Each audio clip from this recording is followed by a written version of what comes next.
नमस्कार मित्रों, मेरे YouTube चैनल पर आपका फिर से स्वागत। मित्रों, अभी तक अपन ने संस्कृत की विभिन्न कक्षाओं में शब्द रूप, धातु रूप, उच्चारण स्थान, इसके अलावा माहेश्वर सूत्र, पुरुष, लकार, इन बिंदुओं पे चर्चा कर चुके हैं। ये अपन पढ़ चुके हैं। आज का जो अपना टॉपिक रहेगा वो रहेगा मित्रों लिंग। ये मेरा एक पसंदीदा टॉपिक है, आप यूं कह सकते हैं, क्योंकि लिंग के अंदर मुझे बड़ा अच्छा लगता है पढ़ाना बहुत शानदार। संस्कृत में पढ़ाने की जब से सोची है उसमें लिंग सबसे ज्यादा प्रभावित किया लिंग ने, और बहुत शानदार तरीके से अभी अपन लिंग की चर्चा करेंगे। तो संस्कृत में लिंग कितने प्रकार के होते हैं? लिंग 3 प्रकार के होते हैं, पुल्लिंग, स्त्रीलिंग और नपुंसकलिंग। 3 प्रकार के लिंग होते हैं। लिंग त्रय देखिएगा। तो आज अपन चर्चा करेंगे पुल्लिंग की। किसकी करेंगे मित्रों? पुल्लिंग की करेंगे। पुल्लिंग की चर्चा करें उसमें 3 प्रकार से करेंगे। पहले अपन अकारांत की करते हैं। किसकी करते हैं मित्रों? अकारांत पुल्लिंग शब्दों की चर्चा करते हैं। उसके बाद में अपन स्त्रीलिंग की चर्चा करें। स्त्रीलिंग की कल वाले वीडियो में चर्चा करेंगे। अभी अकारांत, उसके बाद में इकारांत और उसके बाद में उकारांत शब्दों की अपन पुल्लिंग शब्दों की अपन चर्चा कर रहे हैं। देखिए आप, बहुत शानदार तरीके से अपन लिंग को समझेंगे। तो शुरू करते हैं। अकारांत। अकारांत का मतलब क्या होता है? वह शब्द जिसके अंत में ए आए वह अकारांत कहलाता है। अच्छा, जैसे मेरा नाम है जगदीश, अंत में ए आ रहा है, जगदीश, शे के अंदर ए आ रहा है। इसी तरह अगर आपका नाम है राकेश, राकेश ए आ रहा है। आपका नाम है गणेश, राम, तो ये जो भी अकारांत शब्द होंगे उनके साथ में विसर्ग लग जाएंगे। क्या लग जाएंगे मित्रों? विसर्ग लग जाएंगे। अकारांत पुल्लिंग शब्दों के साथ में विसर्ग लग जाएंगे। जैसे आपका नाम है राम, क्या है मित्रों? आपके नाम का अंत राम से हो रहा है, तो आप जब संस्कृत बनाओगे तो आपकी संस्कृत इस तरह से बनेगी। यानी अकारांत पुल्लिंग शब्दों के साथ में विसर्ग लग जाते हैं जब वो हिंदी से संस्कृत में आते हैं। इसी तरह से जैसे मैंने आपके साथ में अभी चर्चा की, गणेश, गणेश संस्कृत में इस प्रकार लिखेंगे। इसी तरह अगर बात करें राम के अलावा, जैसे अपन बालक देखें मित्रों, बालक भी इसी तरह लिखे जाएगा। इसी तरह मित्रों अगर अपन बात करें मोर शब्द, जैसे मोर होता है, तो मोर के लिए सीधा मोर नहीं लिखा जाएगा। मोर के लिए लिखा जाता है संस्कृत में मयूर। क्या लिखा जाता है? मयूर लिखा जाता है मित्रों, मयूर लिखा जाता है। इसी तरह अगर शेर है, क्या है मित्रों? शेर, शेर के लिए आपका सिंह शब्द प्रयोग होगा। क्या होगा? सिंह शब्द, सिंह शब्द होगा प्रयोग में। इसी तरह अगर सूरज है, सूर्य है, सूर्य के लिए आपका सूर्य, यानी सभी के साथ में विसर्ग आएंगे। जो भी अकारांत शब्द होगा उसके साथ में विसर्ग आएंगे। इसी तरह जैसे कबूतर है, तो कबूतर का आपका कपोत हो जाएगा। क्या हो जाएगा मित्रों? कपोत हो जाएगा। इसी तरह अगर बात करें सूर्य के साथ में चंद्र की, चंद्रमा की, तो यहां जब संस्कृत में अपन लिखेंगे तो संस्कृत में आपका आ जाएगा चंद्र। संस्कृत पुल्लिंग शब्द लिखेंगे तो संस्कृत में चंद्र का, चंद्रमा का चंद्र आ जाएगा। क्या आ जाएगा मित्रों? चंद्र आ जाएगा। इसी तरह अगर बात करें अपन हाथी की, तो हाथी के लिए अपन हिंदी में हाथी शब्द प्रयोग करते हैं, लेकिन संस्कृत में आपका ये चलेगा गज रूप में। किस में चलेगा मित्रों? गज रूप के अंदर चलेगा। इसी तरह कोए के लिए बात करें तो कोए के लिए आपका काक आएगा। क्या आएगा मित्रों? कोए के लिए जो आपका शब्द प्रयोग होगा वो काक कहलाएगा। क्या कहलाएगा? काक कहलाएगा। इसी तरह भालू के लिए अगर बात करें, भालू के लिए, तो भालू का मित्रों आपका भल्लूक हो जाएगा। क्या हो जाएगा? भल्लूक। क्या हो जाएगा? भल्लूक हो जाएगा मित्रों। भालू के लिए शब्द है वो भल्लूक हो जाएगा। पेड़ या वृक्ष शब्द है उसके लिए आपका वृक्ष शब्द आ जाएगा, और वृक्ष के साथ में विसर्ग तो आपको पता ही है, अकारांत के साथ में विसर्ग आएगा ही आएगा। इसी तरह अगर बादल के लिए प्रयोग करें, मेघ के लिए प्रयोग करें मित्रों, तो उसके लिए मेघ शब्द आएगा। क्या आएगा मित्रों? मेघ आएगा, मेघ आएगा। और विसर्ग, ध्यान रखने योग्य बात यह है कि अकारांत पुल्लिंग शब्दों के साथ में विसर्ग जुड़ जाता है। इसी तरह अपन जैसे घोड़े के लिए शब्द प्रयोग करें तो उसके लिए आपका आएगा असव। क्या आएगा मित्रों? असव आ जाएगा। इसी तरह जैसे एक अध्यापक शब्द है, अध्यापक हिंदी शब्द है और अगर उसको संस्कृत में लिखना है तो अध्यापक के साथ में अध्यापक आ जाएगा। तोता जैसे अपन कहते हैं उसके लिए सुख शब्द आ जाएगा। क्या आ जाएगा मित्रों? सुख शब्द आ जाएगा, सुख आ जाएगा। इस तरह से ये चलेंगे। अब बात करें जब अपन देखते हैं बड़े बड़े पेड़ के लिए अपन ने वृक्ष की चर्चा कर ली, बड़े बड़े पर्वत देखते हैं जिसे पर्वत कहते हैं, उसके लिए आपके पर्वत के साथ में विसर्ग आ जाएगा। यानी कि बात कहने की ये है कि जो भी अकारांत शब्द होगा उनके साथ में विसर्ग लग जाएगा। जैसे चूहे की बात करें, चूहे के लिए आपका मुश्क शब्द आएगा। क्या आएगा मित्रों? मुश्क शब्द आएगा। ये इस तरह से संस्कृत में शब्द चलते हैं। जैसे एक चम्मच होता है उसके लिए मित्रों आएगा आपका चमच। क्या आएगा? और पानी का एक बर्तन होता है ना, घड़ा, घड़ा जिसे अपन लोकली घड़ा कहते हैं, और पानी के लिए एक बर्तन होता है, उसके लिए संस्कृत में शब्द प्रयोग हो जाएगा आपका घट। क्या हो जाएगा मित्रों?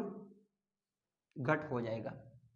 इसके अलावा अगर दर्जी के लिए बात करें तो मित्रों आपका सोचिक हो जाएगा, सोचिक। इसी तरह अगर आपके डॉक्टर की बात करें, अगर अपन हिंदी में चिकित्सक कहते हैं और संस्कृत में भी आपका चिकित्सक ही रहेगा, लेकिन विसर्ग तो आपके आ ही जाएगा। यानी कि विसर्ग शब्द के साथ में लगता है, जबकि स्त्रीलिंग हो और आकारांत हो तो वहां विसर्ग नहीं लगता। वो अपन कल चर्चा करेंगे, आज अपन पुल्लिंग शब्दों की चर्चा कर रहे हैं। इसी तरह सांप के लिए सर्प आ जाएगा। मछली शब्द है ना पुल्लिंग में, उसके लिए मीन आ जाएगा मित्रों। क्या आ जाएगा? मीन आ जाएगा। सर्प आ जाएगा। गधे के लिए गध्रप आ जाएगा। क्या आ जाएगा? घोड़े के लिए अपन ने अभी चर्चा कर ली है, असव शब्द आ जाएगा। देखिएगा यहाँ पे असव शब्द आ जाएगा। इस तरह से ये सब रहता है। इसके अलावा बिल्ली की बात करें तो बिडाल आ जाएगा मित्रों। क्या आ जाएगा? बिडाल। अब इन शब्दों से आप समझ गए होंगे, हालांकि शब्द बहुत हैं। जिस तरह से अगर खरगोश की बात करें तो शशक आ जाएगा, कछुए के लिए बात करें तो अपना कछप आ जाएगा। अलग अलग शब्द है। जैसे मंदिर का एक और देख लेते हैं। मंदिर, मंदिर का अगर पुल्लिंग में देखें तो मित्रों आपका रहेगा, क्या रहेगा? देवालय रहेगा। क्या रहेगा मित्रों? देवालय। ये सही है। और पीछे मैंने पेपर देख रहा था प्रीवियस ईयर के, उसमें एक मंदिरम शब्द है, ध्यान रहे वो मंदिरम नपुंसक लिंग का है। किसका है? नपुंसक लिंग का। क्यों?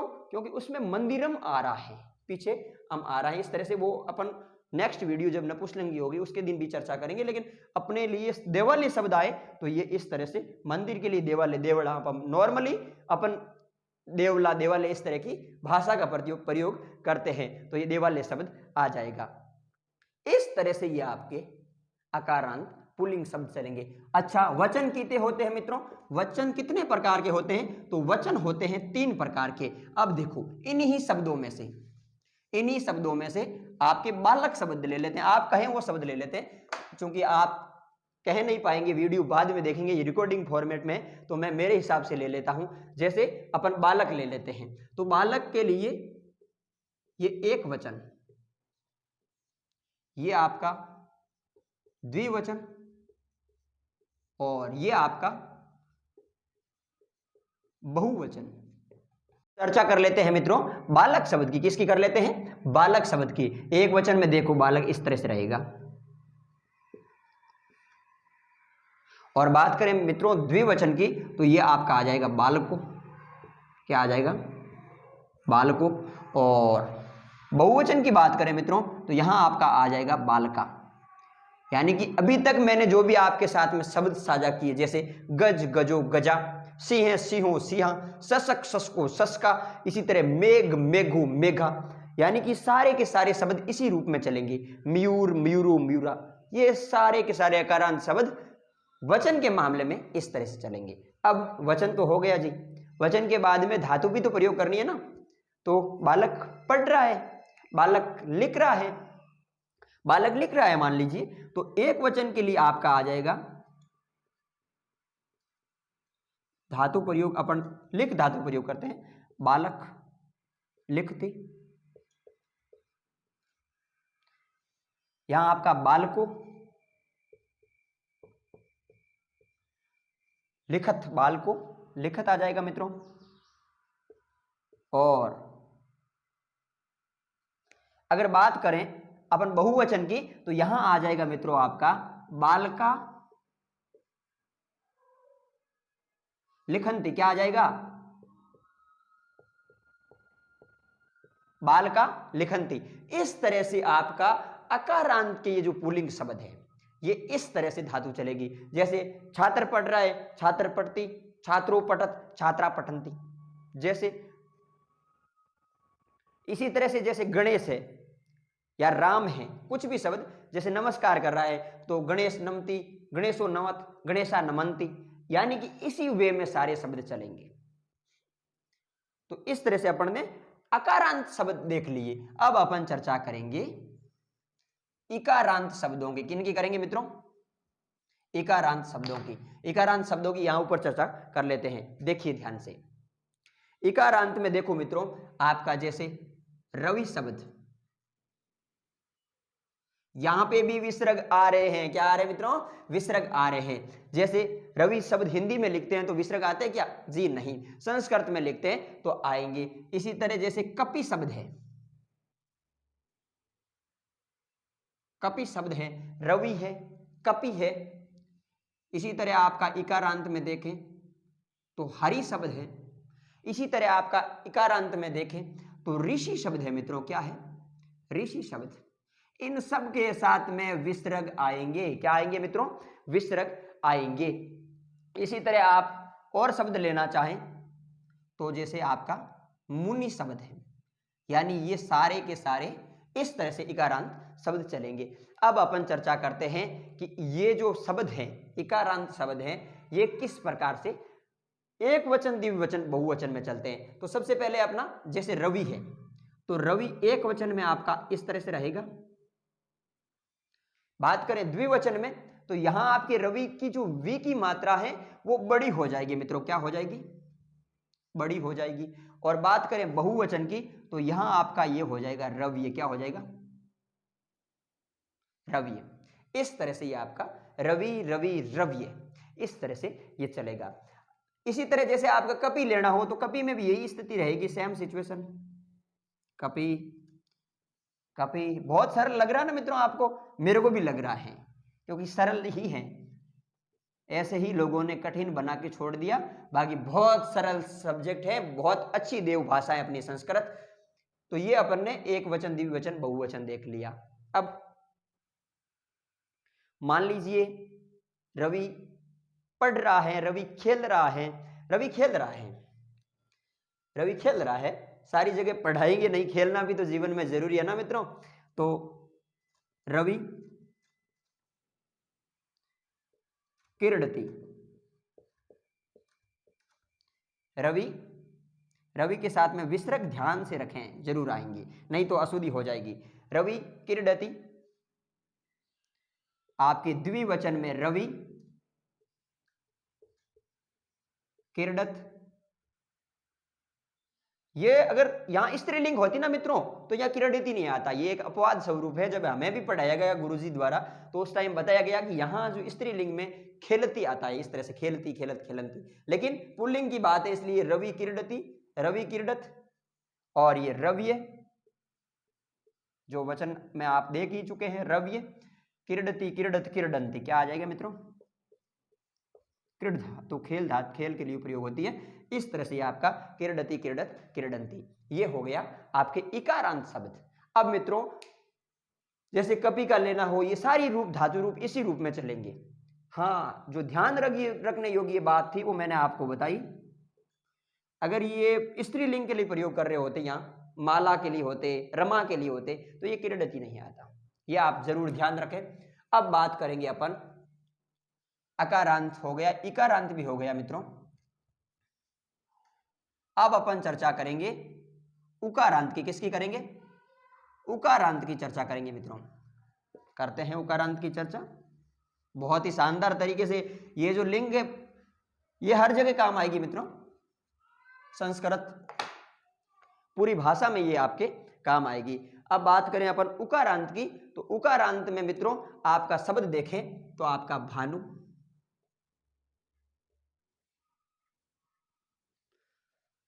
इसी तरह आपका शब्द देखें, गुरु, भानु, गुरु। इसी तरह उकारांत में अगर अपन चर्चा कर रहे हैं तो उकारांत में अपन उ अंत में भानु, गुरु, पशु। इसी तरह अगर भगवान के लिए जो शब्द प्रयोग होता है रघु, ये इस तरह से ये सारे चलेंगे। अब इनका एक वचन, द्विवचन और बहुवचन देख लेते हैं मित्रों, यही मार्कर काम में लेते हैं। तो सबसे पहले आपका भानु के लिए भानु इस तरह से, द्विवचन में मात्रा चेंज हो जाती है और विसर्ग हट जाता है, विसर्ग हट जाता है। ये भानु, भानु, भानव, यहां क्या आ जाएगा मित्रों, यहां पे आपके विसर्ग आ जाएंगे। भानु, भानु, भानव एक वचन में आएंगे और बहुवचन में आएंगे, द्विवचन में नहीं आएंगे। इस तरह से भानु चलेगा। अब आप गुरु ले सकते हैं, गुरु,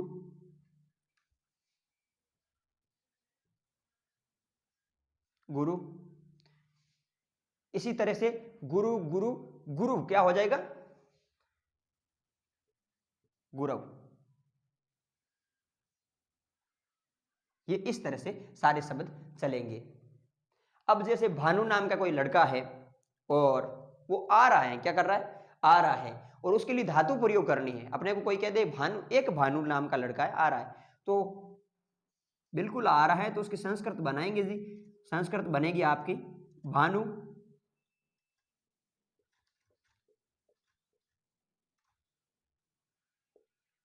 आगच्छति, भानु आगच्छति। अगर दो भानु आ रहे हैं, क्या आ रहे हैं मित्रों, दो आ रहे हैं, तो भानु आगच्छत।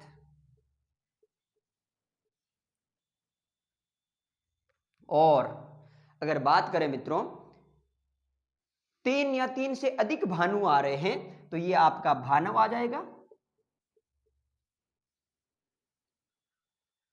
और यहां पे धातु के लिए आपका आ जाएगा आगच्छन्ति। क्या आ जाएगा मित्रों, आगच्छन्ति आ जाएगा। क्या आ जाएगा, आगच्छन्ति। इस तरह से अपन ने ये आज लिंग प्रकरण समझा।